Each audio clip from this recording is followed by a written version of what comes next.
Welcome to Connection to the Cosmos with your host, me, Dr. Lisa Thompson, where I have out of this world conversations with extraordinary people. And today I am so excited to have my soul sister, Kyra Schaefer, on. So, Kyra is an international best-selling author, publisher, speaker, and conscious channeler. She has many credentials under her belt as a martial artist, Reiki Master Teacher, Clinical Hypnotherapy Instructor, and NLP Master Practitioner. She currently owns several businesses that are uniquely dedicated to helping others express themselves in books, speaking opportunities, and starting their businesses as spiritual practitioners. Her passion is channeling loving divine energy she calls the KuanYin Collective. So thank you so much for being here, Kyra. Thank you for having me. This month marks 5 years that we met back at the CYL International Women's Summit. Wow. So, wow. And I just remember dancing with you. Like, we're both dancing queens. Yes. Oh my gosh. And then I got to see you in person again. I think this was the second time I got to see you in person, was in Sedona, right? Yes, actually, I think it was Skamania. Okay. And then Sedona. Okay. Yes. Yeah. So anyway, things have changed a lot in the last 5 years. We have been on a fast track, girlfriend. Too. I mean, just you are so amazingly talented. You have so many different things that you do.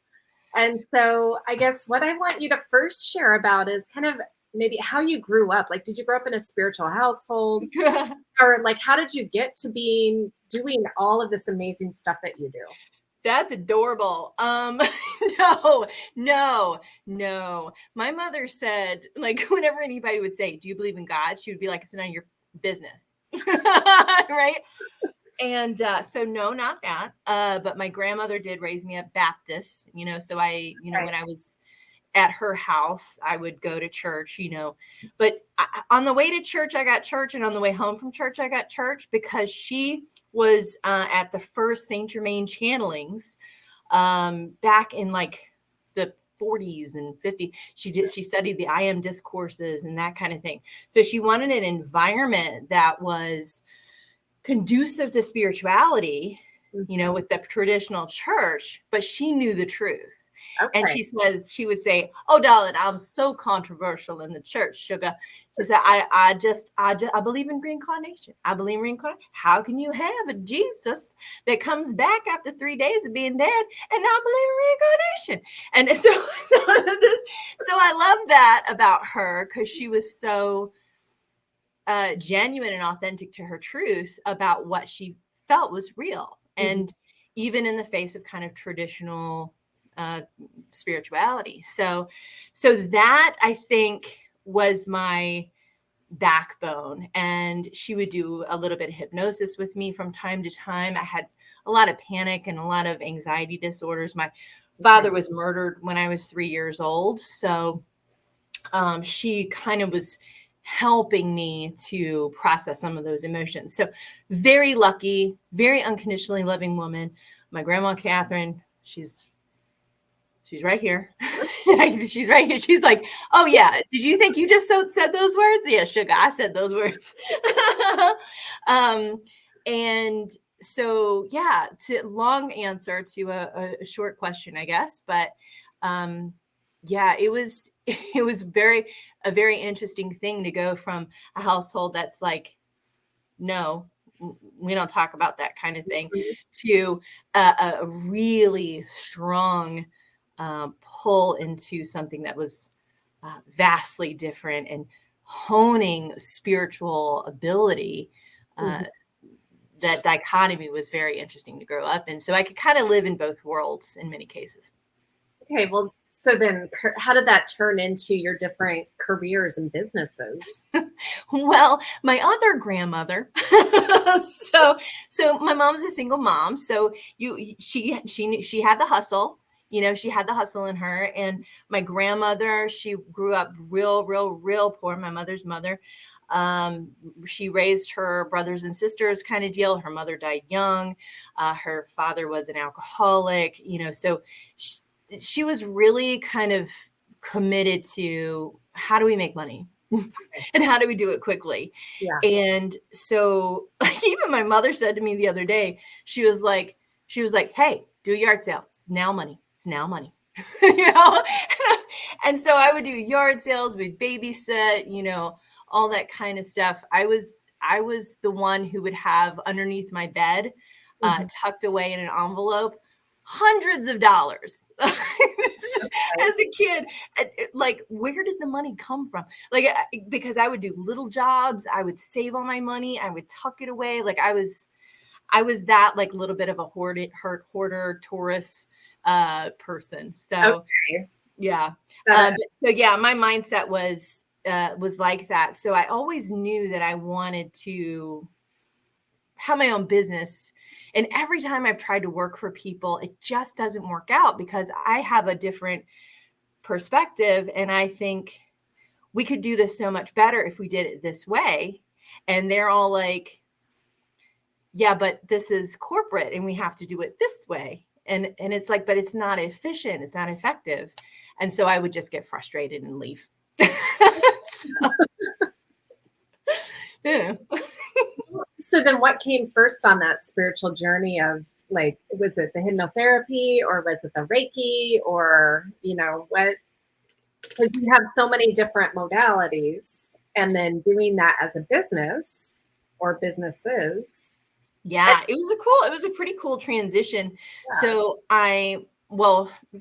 first, really long story short, I was in a traumatic experience. I had an ex-fiance who beat me up, and but I was really on this really self-destructive path as it was. I was going to kill myself somehow, but I was going to use him to do it essentially, because that's what law of attraction is. If I feel miserable and I hate myself and I'm depressed, I'm anxiety ridden, I'm going to find a way to get out of this physical body, whether I use drugs, alcohol, whether I am overeating or I'm getting, just into something that's just really negative, going out, partying, whatever. And, but this particular person that I attracted was such a great match for me because he had the violence that I never felt like I could express. Okay. So he was the violent side of who I was, and he just played that role out perfectly for me. And so once that happened, I was laying on the ground after he had finished kicking me in the head, and I sat up and I had that satori, I had that awakening moment. I had that, oh, okay, I get it. Oh yeah, I'm trying to kill myself. Okay, I understand. And I said, God, if you let me through this, help me through this, I'll serve you. I'll serve you. You are my goal, my Father, only you, or sister, brother, whatever, whatever, mother, whatever, divine energy. And I sat up, I walked in the house, I called the police. He headbutted me while I was on the phone with him, with the police. And it just kind of played out from there, but I didn't feel any pain. And some people say, oh, well, you were in shock. And if we look at spiritual awakenings from the bottom up, you can go, oh, well, there's this chemical component. But if you look at spiritual awakenings from the top down, it's intense, because what was truly happening there was a transition into possibility that I had never experienced before. And so that's when I learned Reiki. I was just looking for help. That's all I was looking for. Compassion and help and love. And then I started that process. I did a year of training with Reiki.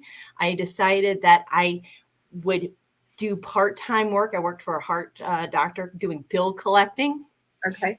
And then I just transitioned slowly. And then I moved to Asheville, North Carolina, which was just like my spiritual mecca. It was really beautiful and empowering and gorgeous and wonderful. And I got a lot of self-healing there. And then I went into hypnosis. And during that whole process, I was also working with KuanYin energy and that deeply compassionate, merciful energy as well. So it was just a process. It was an unfolding. And I think that that's what we see a lot with our healers, is just where we start is definitely not where we end up.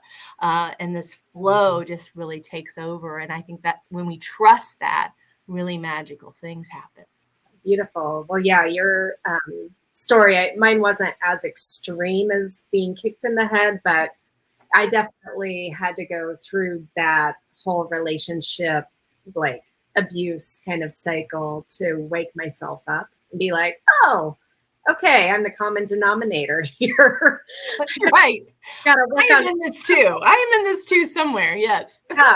Yeah. And I know that, there are some people that may be hearing this or watching this that are in that situation that don't want to own up to their part in it.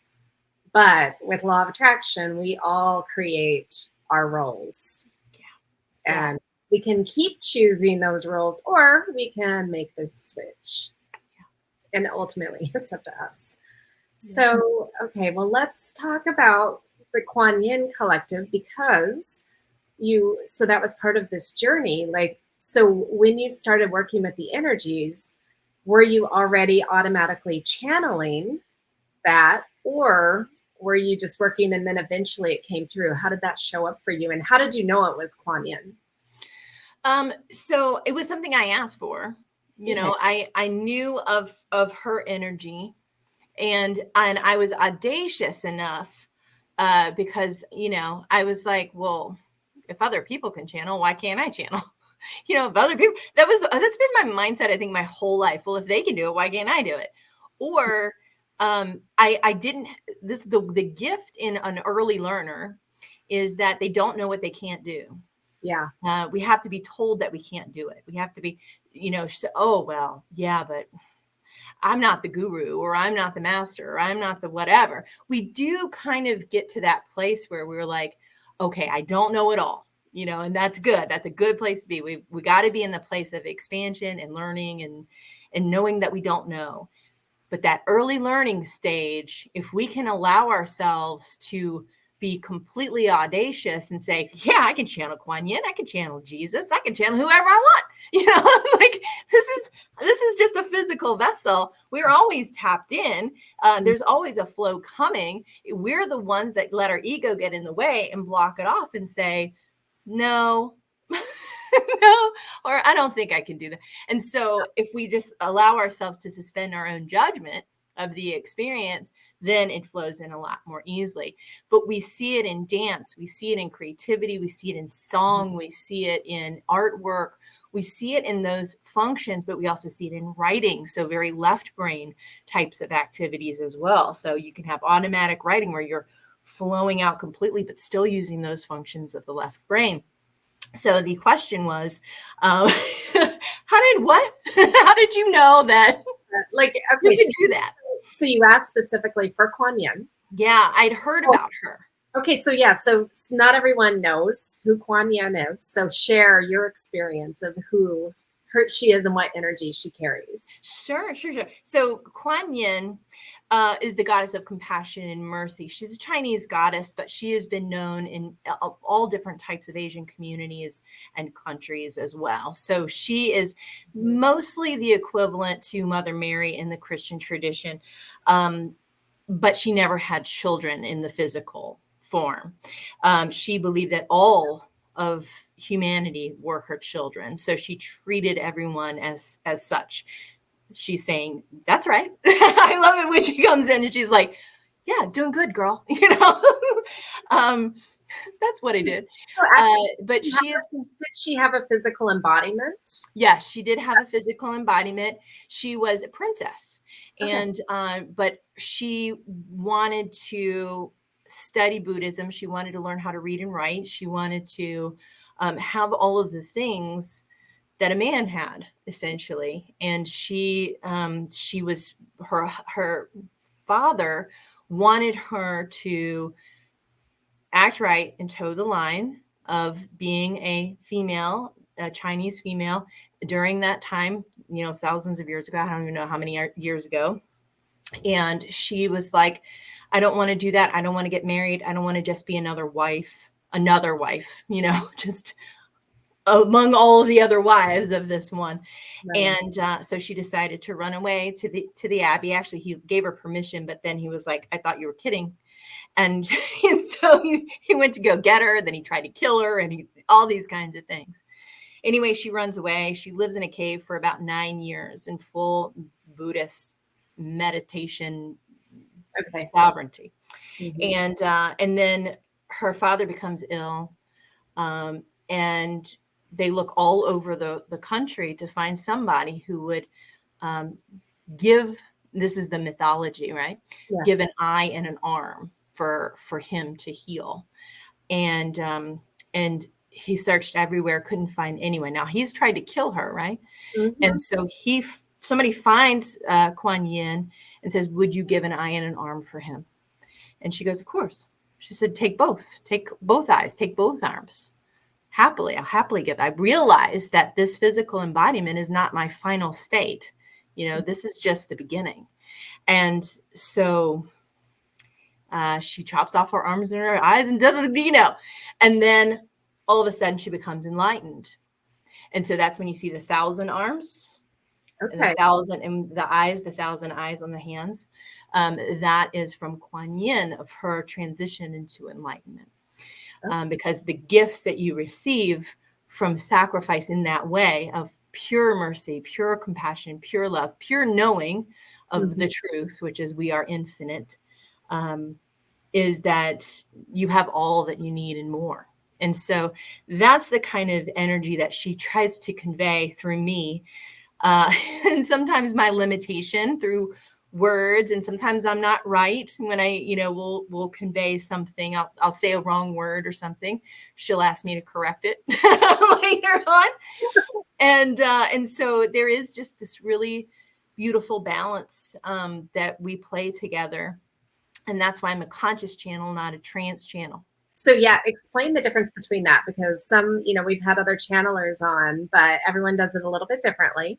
Yeah. So I would love for, in your words, to explain, what that difference is. Yeah. So a trance channel is going to be somebody like Jane Roberts, where she would go completely out of the body. Yeah. Completely hand over to an energy entity or force. For that particular channeler, it was Seth. And it would be very, if you watch these channels, it's very difficult to get the information, essentially, because it's really still fit, and it's some of the concepts can be really hard when you're hearing it, but when it's written down, it's mind blowing. So for me, I like to be more conscious so that when I'm communicating in that moment are words that are easy to understand and quickly understandable. Yeah. So completely out of the body, I would say I'm about 80-10, 80-10. 90-10. What's that other 10% in there? I'm about 80-20, so it's about 20% me in there and about 80% her. Okay. Because there are times where she'll be like, let me tell you all of Kyra's secrets. And I'm like, no. We don't do that here. And I have a lot more control in the situation. Maybe it's better, maybe it's not, but it's how I like to do it. So I'm essentially pulling out, and then she's coming in and kind of taking that spot, and I'm holding that energy. And so it's kind of opposite. So you've seen channelers where they're not actually channeling the information, but they're hearing it over here. They feel their guides. And then they're talking. Yeah. Yep. And they're talking and they're answering your questions while you're talking. Yep. Like, for example, if we were to do it the other way, like I did just a moment ago, where I said, KuanYin is saying, that's right. Go girl, you're doing it right. You're saying it. That's accurate. That's that feeling that I get when she's just on the outside. Okay. And then we just switch places, and then I can still be conscious enough to go in or go out. I think that I feel that Abraham Hicks is a conscious channeler, because there's still so much awareness of Esther's being there. Whereas Seth, it's more Jane Roberts is not there. Yeah. Yeah. That's really interesting, because I grew up with Ramtha. That's the spiritual school that I went to. And so Ramtha is an entity channeled through Jay-Z Knight. Mm-hmm. And the early experiences with Ramtha, it was definitely trans channeling. Like Jay-Z would go away. But I mean, she's been doing it for so many years, since the late 70s. I'm not part of that school anymore, but I feel like it became more part of Jay-Z's ego instead of pure Ramtha as it progressed along, because the messaging started changing to more of a fear-based situation, where when Ramtha was purely Ramtha, it was more out of love and like, this is the information, like we're all one and we create a reality and all of that, rather than it becoming more cultish, where it's trying to keep people in that community. But Ramtha, one thing I just want to share for people who don't know much about Ramtha, because Ramtha kept telling us over and over, I've taught you everything there is to learn. You need to just go out and do it. Just go out and live your life and live what I've taught you. Yeah. But there are so many people, including one of my family members, that's still like really enmeshed in it. But it's also probably because it's part of the community. But the fear-based aspect of that ego, I think, is, it really gets to people's minds. Yeah. And so as a conscious channeler, how do you keep Kyra's ego and personality out of the message? Yeah, it's she'll call me out in the middle of the thing. Like she'll say, Kyra said that. I didn't say that. Kyra just said that. So I like that check, I like that check on me. I also, she's like, yep, sure do. Yep. She's just agreeing. But it's good, because I know when I'm listening to a channel who could be a conscious channel, but whose intentions are really good. Yeah. I've also heard channelers where the intentions are not good. Right. Not because they're bad people, but because they may not have actually developed emotionally in the direction that they're needing or wanting, or would truly like to expand into. Like, we all want that understanding that KuanYin or Christos or any of those ascended masters or Buddha could hold that type of energy to say all is well. There's nothing wrong. Yeah. Good things are happening, in every single horrific situation presented, and truly know that that was the truth. And so when you have a channeler who can't quite get there and isn't willing to admit it and wants to believe that they're at that same exalted state and doesn't have an ego, like, I'm like, hold on a minute. No. We're, like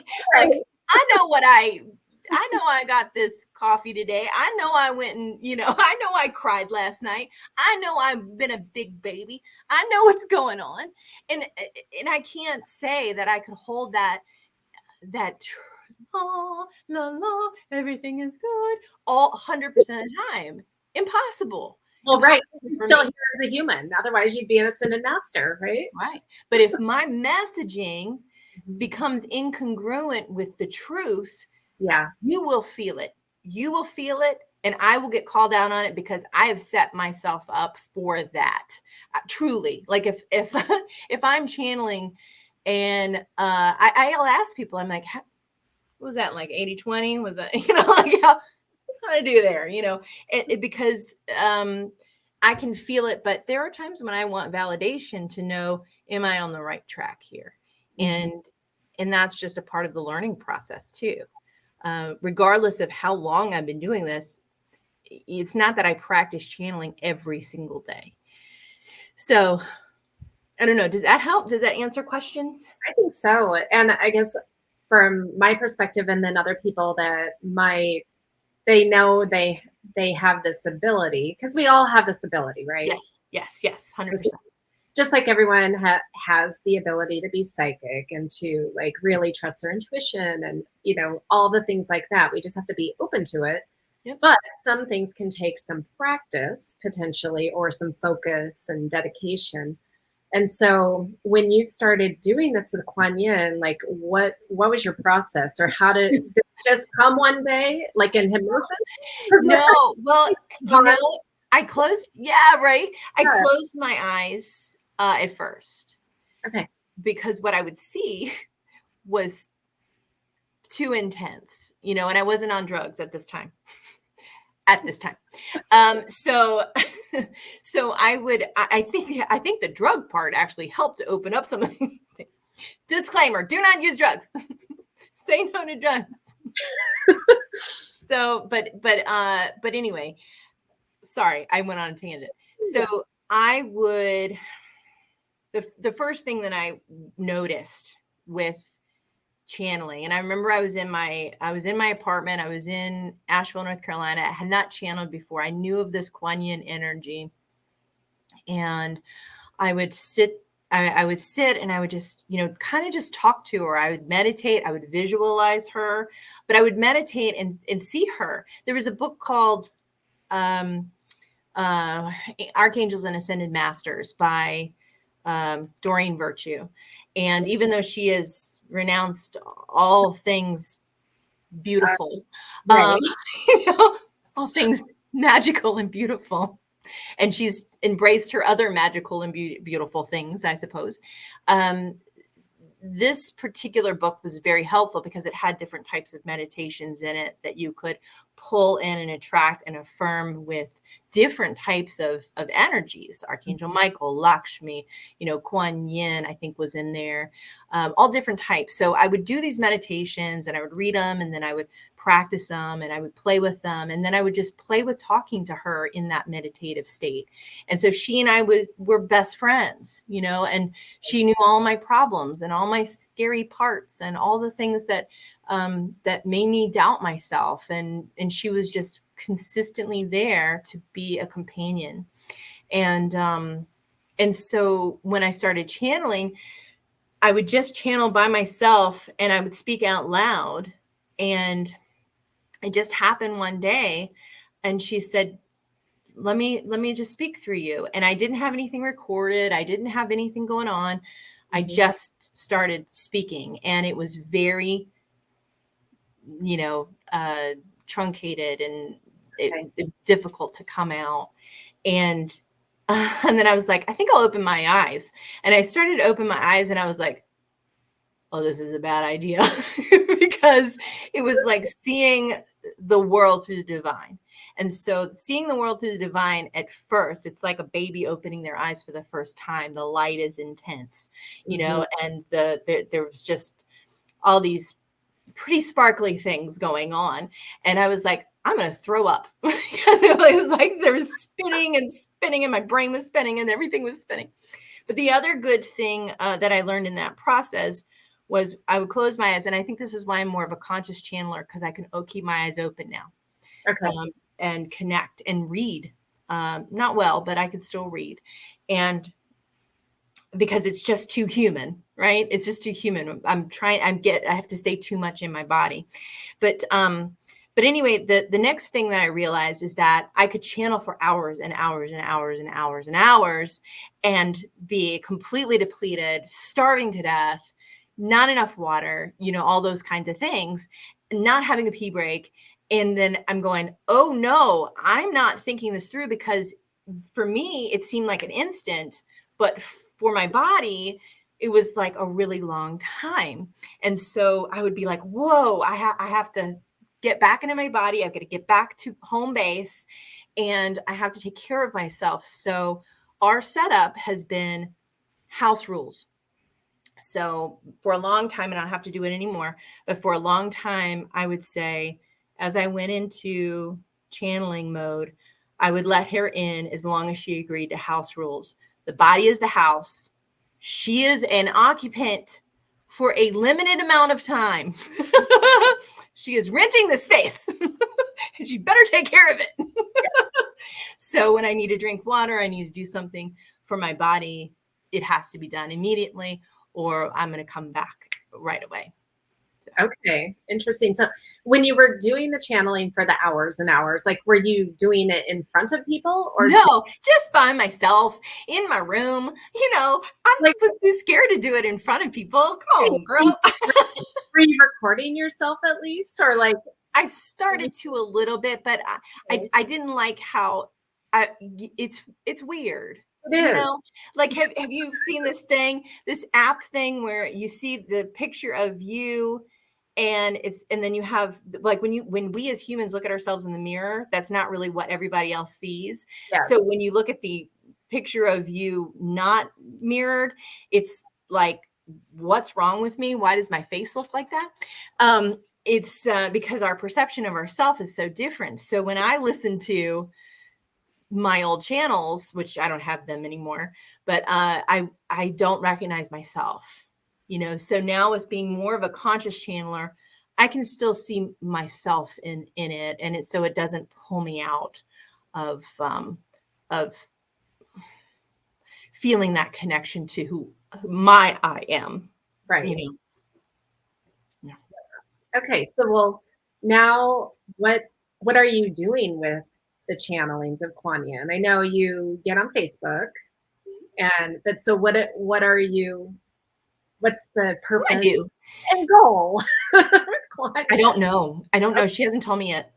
Okay. We have the Mastery Collective. .com, which is, I just do free channelings out there. Every once in a while I do a class, and you know, we'll all get together, we'll do qigong, that kind of thing. We've been doing it virtually. I want to do it in person real bad. Yeah. And just, I want to do a big event for me, maybe, you know, 25, 50 people, and just all be together. You know, it's not necessarily a big money making thing or anything like that, although she would love for all of us to be wildly, massively abundant, because we all totally deserve that. It's more of just being able to get into that energy and hone that ability to transition and transform and shift any of the old energy that's no longer serving us. So I want to do some live stuff, and I will eventually get there, but I have been doing some online virtual things. So as we go, I'll probably do some of that, but I do a monthly channel, and that's kind of just like the state of the world, state of the experience of the universe. Yeah. And then I just have it like a donation type thing, you know, not a donation, but a contribution just to keep the website up. So it's not really something that I'm pushing. It's just something that if you happen upon it and it feels right, then, you know, embrace that. It's just loving, unconditionally loving energy, you know, that's available to all of us at all times. So that's what I'm doing there. Beautiful. Are there any other beings that come through you in channeling at this point, or is it just strictly KuanYin? Well, it's kind of like this, and I know you understand this too, and those people who have channeled, this is not a better than thing. Mm-hmm. As it could be, but whatever. But if you think of it, if you think of it like a pyramid, and you think of at the top is channelers. Okay, hold on. Stick with me, guys. Stick with me, mediums. Stick with me. So we have kind of ghosts. This is how I see it. We have our ghosts. We have the people that we can, that are basically imprints of people who have died. Right. And they're not really their soul, right? They're just that leftover energy that is roaming around and just kind of needs to be transitioned. When you're a channeler, you can easily transition energies to the other side, I believe, because you're just kind of like, oh, you don't belong here. Get, you know, and then, you know, that kind of thing. So that's kind of your base level. Then you have your mediums who are, and these people down here, you've got your more psychics and things that can kind of tap into maybe some of the old issues that they had on Earth. And, they're going to tell you Aunt Mildred loved to sew and, that kind of thing. So you've got that kind of psychic level. Then you've got your mediums who can go beyond and push through past the veil into speaking to their soul level as where they are. Like truly where they are, in their soul, what's next for them, what's going to happen, how are they, their education on the other side, what's going on, that kind of thing. So our mediums are there. Our channelers are here. And I do it like this because it's just easier for me to think of it. Channelers are here because we have access to everything below. Right. Yeah. And so some people are very, very talented here. They don't want to go anywhere up. Some are talented here. They don't want to go up here.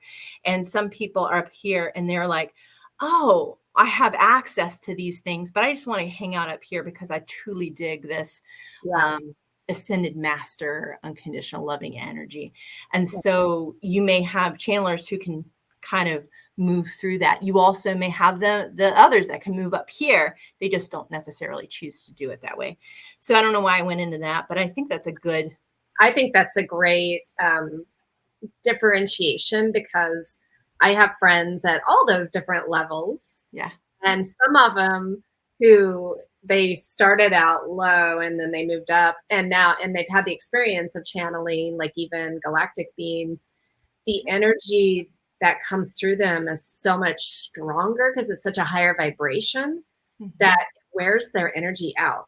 And so so some of them are like, oh, I don't know if I want to be doing that just because their energy, maybe it's just them specifically, or they haven't had the ability to work on the body enough to hold that energy. I don't know what that is exactly. But that's exactly it. Yes, that's exactly it. And so for me, I started channeling more and more, and I spent 3 days consistent in and out of channeling, and it blew me out.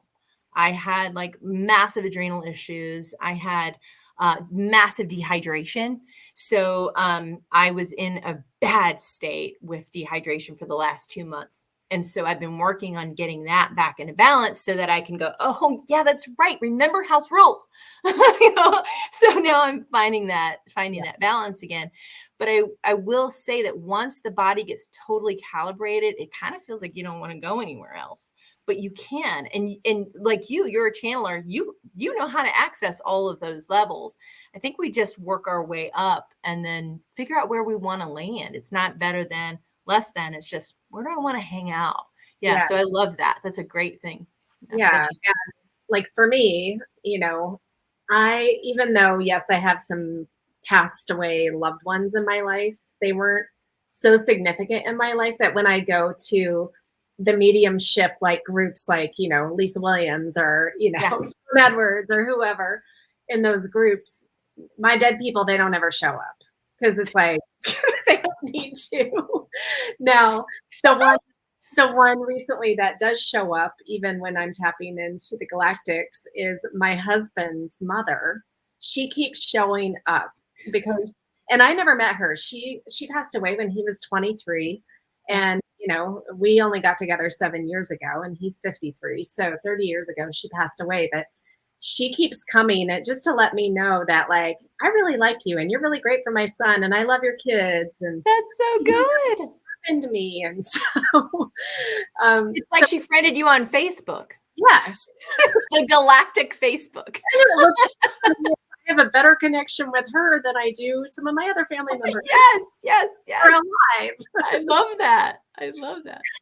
But she's just, she pops in to be like, hi, I'm here, just so you know. And then, but like for me, why I have this connection to the cosmos is like that galactic energy. I'm finally allowing myself to fully embrace that side of me.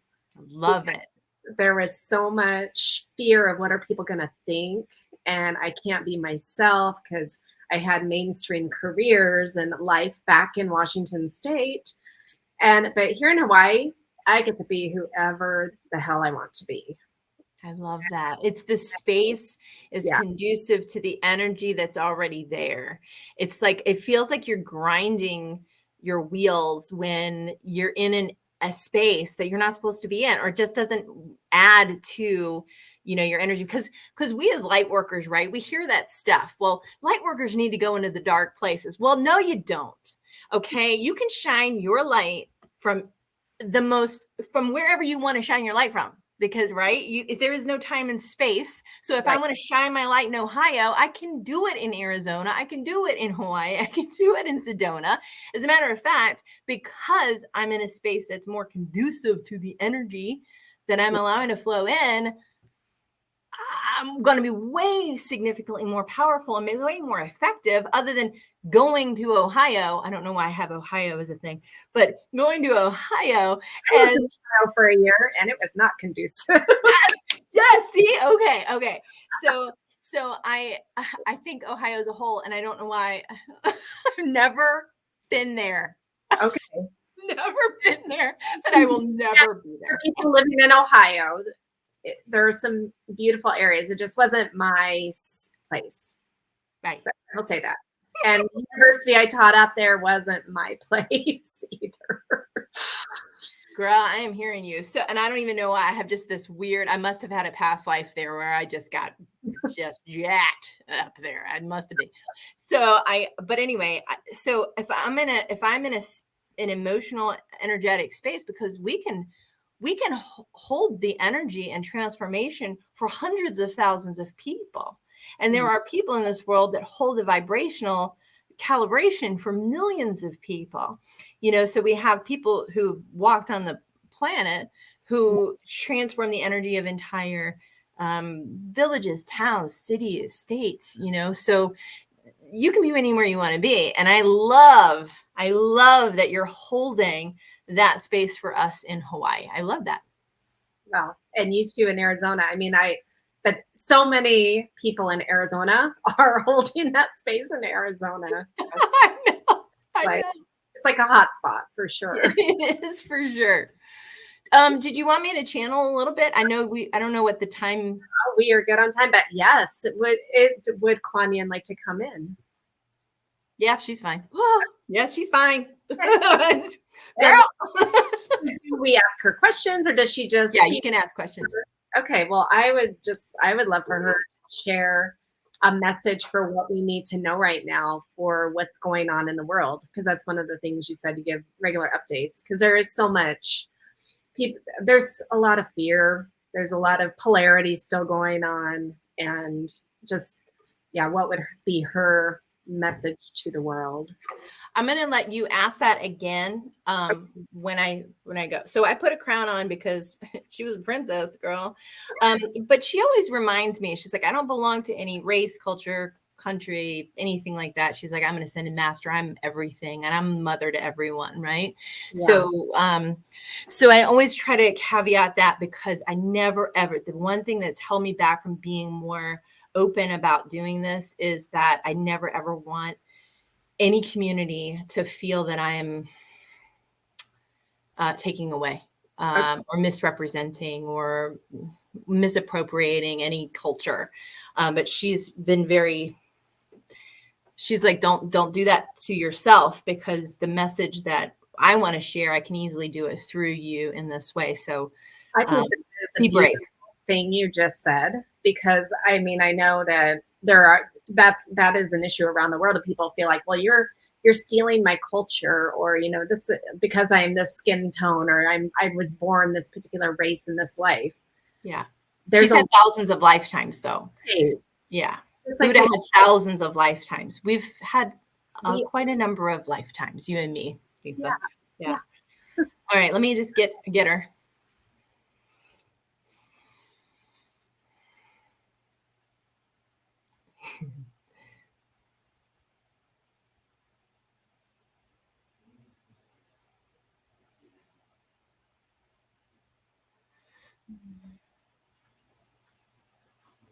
Okay.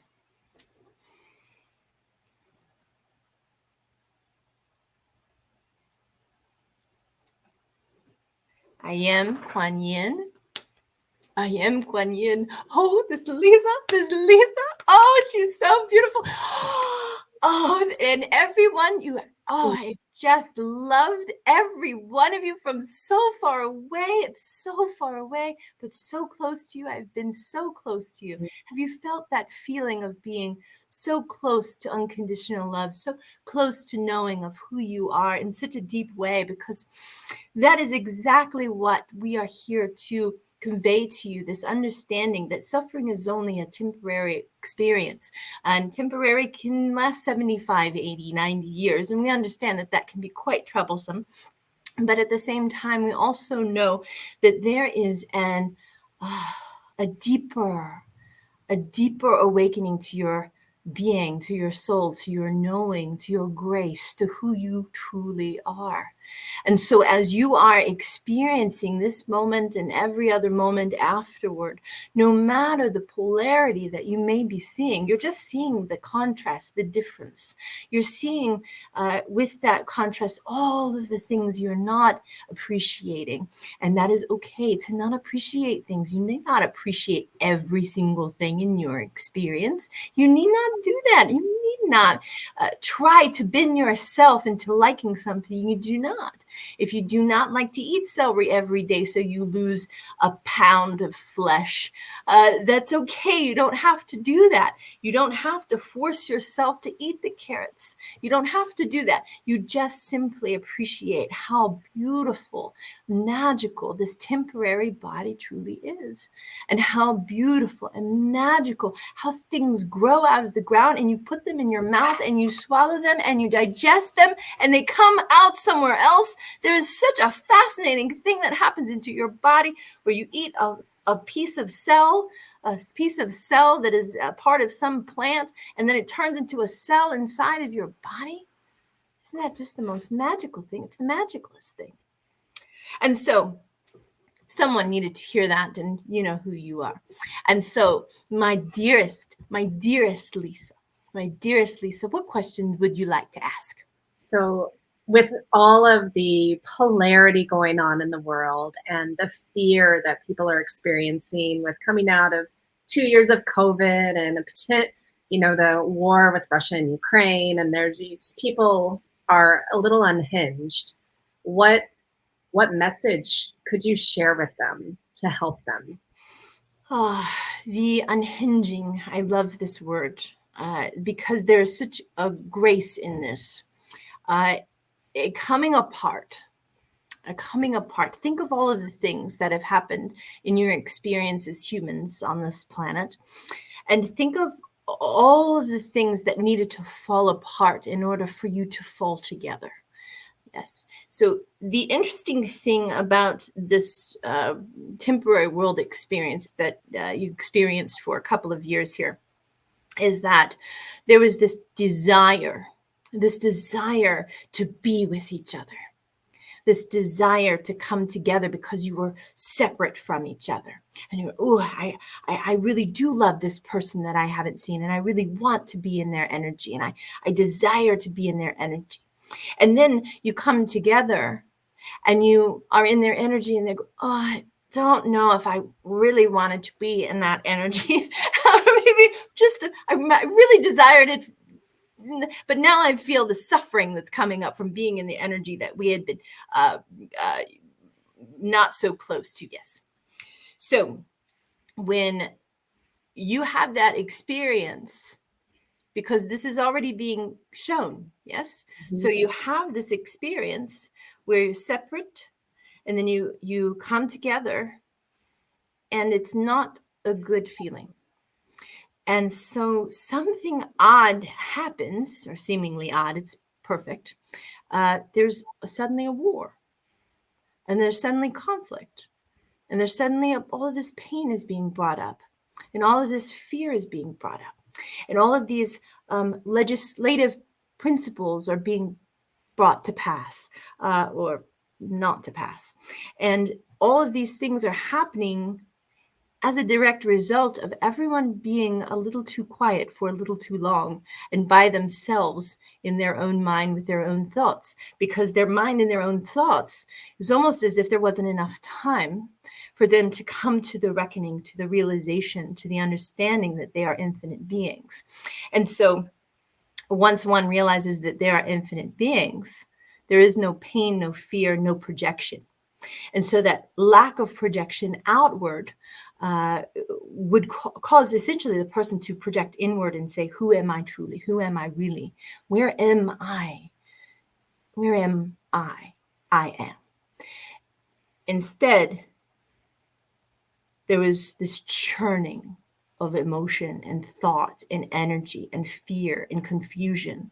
And that just got pushed outward. And so for some, not for all, many light workers on this planet did not get that sense. They went inward, they reconnected, they trusted, they learned their I am. They learned more deeply about their I am. And so it got to be a bit confusing, at least for KuanYin, that when she then came out of this blissful state of truly knowing who she was, suddenly this feeling of chaos came to pass. So what do you do with chaos? This is what is one of the more important realizations. KuanYin is trying to find the words for the block of energy that we're essentially providing her. And there's a lot of energetic information. Because chaos is not something that is easily understood. It is something meant to tear everything apart. But there is mathematics to it. There is symmetry to it. There is balance to it. And it's still happening even when the chaos is happening. And so as the realization or the reckoning or the coming together vibration, such as yourself, Lisa Yin, when you are bringing people out into the world, into the environment that you have cultivated with the people who are listening now, you are helping to not just soothe the chaos, but to instead bring harmony to the individual. You see, if you have harmony here, yes, harmony here, the tornado spins around, and this is the peace. This is the I am. So what happens often when humans have a hard time connecting with this truth, with who they truly are, not with what something outside of them is, but who they truly are. If they have a trouble with that, then anything that they experience externally becomes their focus. And then they pull that in and try to make that real for themselves. This is where you have that conflict that comes up. But when someone is truly in that peace, in that knowing, in that I am state, they remember who they are. That, dear ones, that feeling there, that knowing there, that I am that I am. Everything can fall apart. And you will know that all will be well. Because it must. This is a temporary vessel. This is a temporary time. This is not something that you will carry with you forever. The lesson that you learn from this understanding of being able to ride the wind of chaos is going to be something that moves with you throughout your soul experience. And so you needn't worry. It'll all be over soon. It's perfectly fine. It'll all be over soon, dearest. It's a beautiful message. So how do people connect with that I am? So you have the duality. On Earth is such a beautiful classroom. It's a beautiful lesson place. It's a perfect place to expand the universe. That's your job here. You're not meant to understand why there's chaos. It's simple. It's chaos because it is meant for you to look past it, look beyond it, recognize that it's like a baby in an inch of water, and the baby is splashing and splashing and splashing, and then the mom pulls the baby up and stands them up, and the baby goes, oh, that's good. This is fine. And so when we look at something like the I am that I am, and we see the duality in the world, we have the chaos and the peace. Mm-hmm. We have the love and the fear. We have the knowing and not knowing. That is all perfect. It is meant to be here. It is meant for you to consider the non-duality. The non-duality. What is it that when we bring fear and love together, what is the truth? What is the truth? It's love. It has to be. Yeah. It has to be. There is nothing stronger. And so when you bring your hands together with that intention and you say, I see this duality, but I know the truth. This takes practice. It's okay. It takes time. It takes time and practice. And a breath, a lovely deep breath.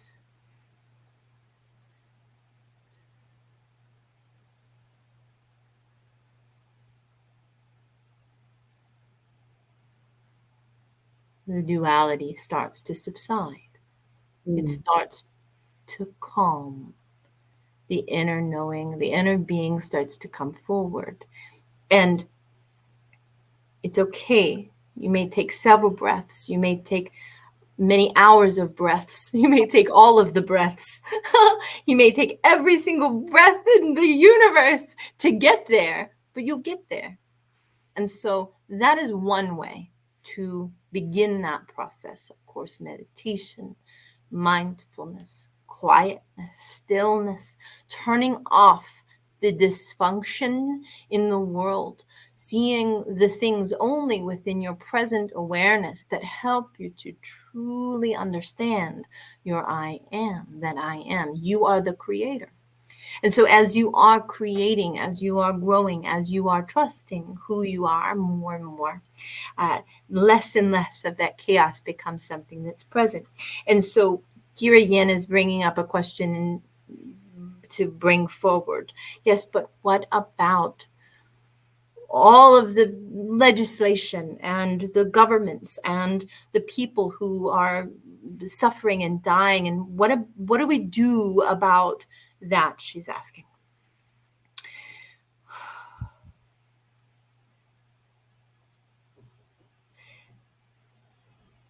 This is a very ascended master answer. The more still you become, the more aware of your own vibration, your own cultivation of your truth, the more everything else will begin to balance. Because you are healers, you're light workers, you are intuitive beings. And yes, it is easy to say this thing is happening and it's hard and awful. But the other part of that is you don't need to dig your head in the sand and say these things don't exist.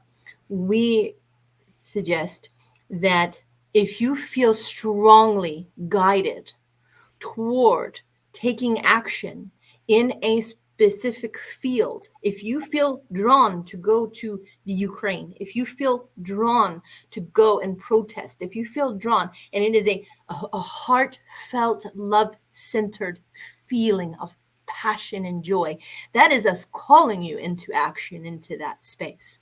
Mm-hmm. If you are doing it because you feel guilty, or if you're simply worrying about it and turning the television, yes, that's a word, we can say that word, television, on to beat yourself up with what you're not doing to create positive effect in your experience, this is not a good use of your energy.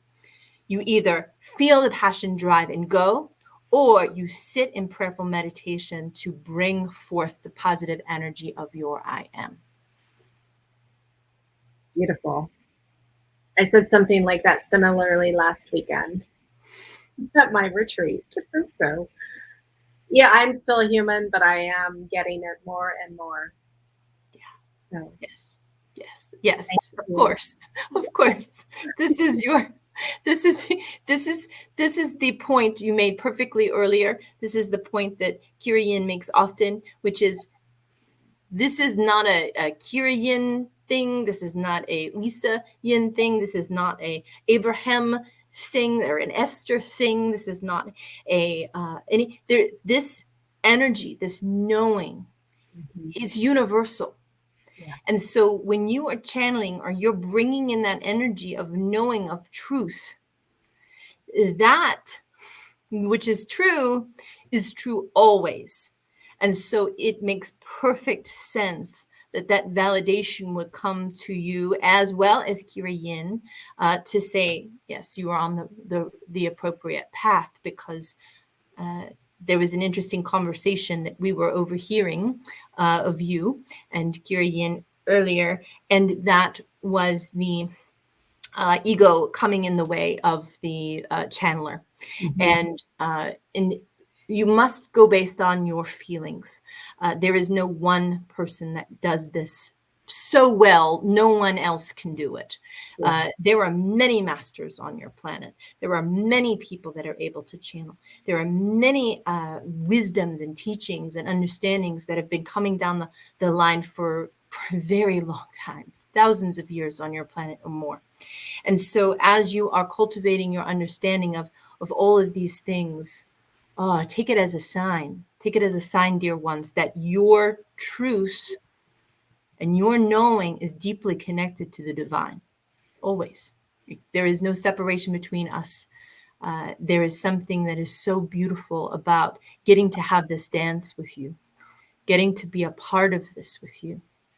Because there is nothing, there's nothing to do on the other side. We're very, very content. We're very content there, and we love being there, but we also love playing in getting to help you to expand more into the things that you enjoy and the things that you love and the creative abilities that you have to pull us in. And Lisa Yin, you are a beautiful channel. You're a beautiful channel. And as you continue to expand this beautiful ability that you have, and there are many different energies. KuanYin is feeling the alien energy. It's feeling it's a different energy from Ascended Master energy. And she was always very considerate of not knowing the difference because she's never channeled alien energy. So it's a wonderful, joyful experience to do this with you and connect with you and talk to you as this other energy is competing. And there's, let's just take a moment. KuanYin needs to take a moment.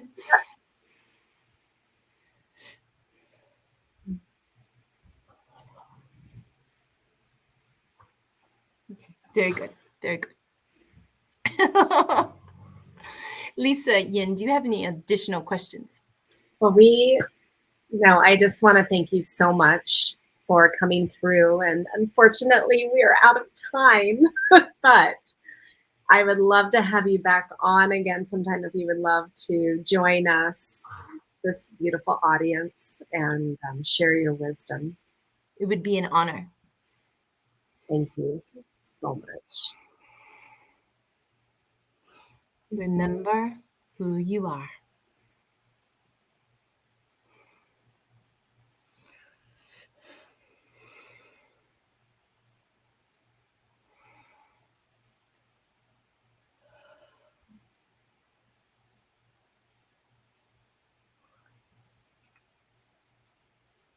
Woo! Okay, so good question there. So that was amazing, awesome, and again, yes, thank you, KuanYin, for the beautiful wisdom. Yeah. So how does that feel in your body when she's in and then leaves? Sorry, I'm burning up. Okay, you burn the bar. So, well, first things first. your people, I think you're not people, but your aliens started to come in. Well, yeah, did you feel it? That's what she said. Yeah. Yeah. I was like, wait, no, I don't know you. I don't know you. I don't know you like that.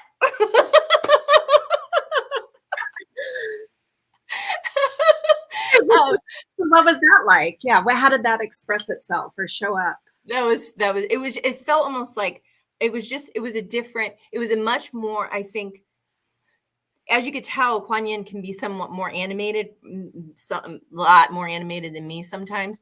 And Yeah. so it felt like much more of like a space, like you're in space feeling. I don't know. It was a weird thing. I've never experienced that before. So, Well, oh, that's cool. You are a powerful lady. You're pulling in all kinds of stuff. they show up. Yeah. So for me, what it did was, this was actually really nice. She came in, so often she'll come in and I feel just this, she doesn't come in through the top of the head. That's my connection to my higher self. She comes in through the side. She's like, I'll just come in through the side door. So she comes in and I feel her in my heart. I feel her really strongly in my heart. And usually it's just like this burst of love, like really strong love, like a flower, like beautiful. And then to anchor her in, that's when she says, I am KuanYin, but I also think I say it too, because then that helps just anchor the okay, we know who's talking now. Yeah. And then when she leaves, it generally goes out. Sometimes it comes back out the same way. Sometimes she goes the other way. Sometimes we're kind of just, like that. But it's a very fun experience, because then I'm coming in and so it's interesting. And sometimes it takes me a minute. The rubbing the face, that kind of thing, helps to bring me back to awareness. And usually my face itches because she does not itch my face. I'm going to have a conversation with her now. I love it. She's not itched my face enough. Okay. So unfortunately we are out of time and I have so many other questions. So hopefully you'll join me again. Sure. I guess my final kind of a couple questions. So number one, are you writing a book about all this with her channelings, or is that in the works, or you don't know yet? Or she keeps wanting me to. So I guess I will. I mean, you are an author and a publisher. So I know. right? To do it. You would think. I'm like, I can publish this tomorrow. Mm-hmm. So why am I not? I think I can do it. Yeah, sure. Okay. In a month, I'll have you a book. Okay. And then, so then you also have a hypnotherapy school. Yes. Yeah. Hypnotherapieschool.net. Yeah. Okay. And so for those, the hypnotherapy that you focus on, is it strictly for like trauma in this life or things in this life, or does it go beyond to like past life, future life, parallel lives is what I say. Right, because no time and space, right? Yeah.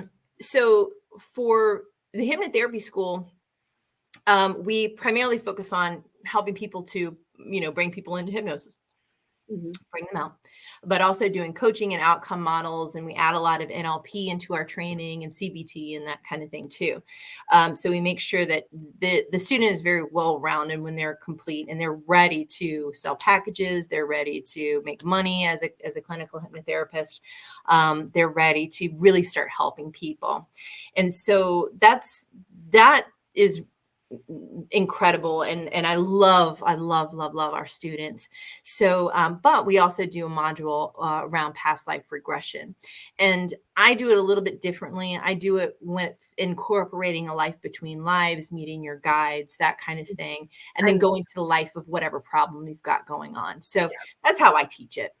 But yeah, all kinds of good, groovy stuff, and I haven't taught channeling using hypnosis yet, but that was really how I honed my skills even more. Okay. So that would be a good, interesting topic for us to talk about next time, and maybe even to put in your book or teach class. So just put some ideas out there. So tell people once again how they can find you. Okay, so if you want KuanYin stuff, some free monthly stuff from some free content there, it's at masterycollective.com. Then we have asyouwishpublishing.com. And I was like, what? How many .coms do I have? And then hypnotherapyschool.net is for the hypnotherapy training. We're going to probably do a big training, maybe towards the end of the year, like fall time, in person, because it's just too hard to do it online. Yeah. So, yeah. Very cool. Well, and so what I have coming up, just for those of you watching, so I have my 3 or 4 day Galactic Experience Retreat here in Hawaii. So it's depending on which option you sign up for, it's either 3 days or 4 days, and either all things covered or more like a la carte. But it's October 13th to the 16th here in Waikoloa, Hawaii on the Big Island. It's going to be amazing, like truly, truly amazing. I'm so excited. And then I have my next Sacred Soul Kona Retreat almost a year from now. I just finished my week-long retreat last week. So the next one is April 23rd to the 29th. And the Galactic Retreat is co-ed. So male or female, anyone that's interested in learning how to connect, how to do telepathy, remote viewing, looking at the sky with the night vision goggles, all of that stuff. Co-ed. Sacred Soul Kona Retreat, women only. So it's a sacred space for deep healing and really trusting your inner wisdom. And then stay tuned for more classes coming up too. So Kyra, thank you so much for being here. And for having me. This was so much fun. I really enjoyed every minute of it. And thank you, KuanYin, again for showing up and giving us beautiful messages. And I will see you all next time on Connection to the Cosmos. Aloha. Bye.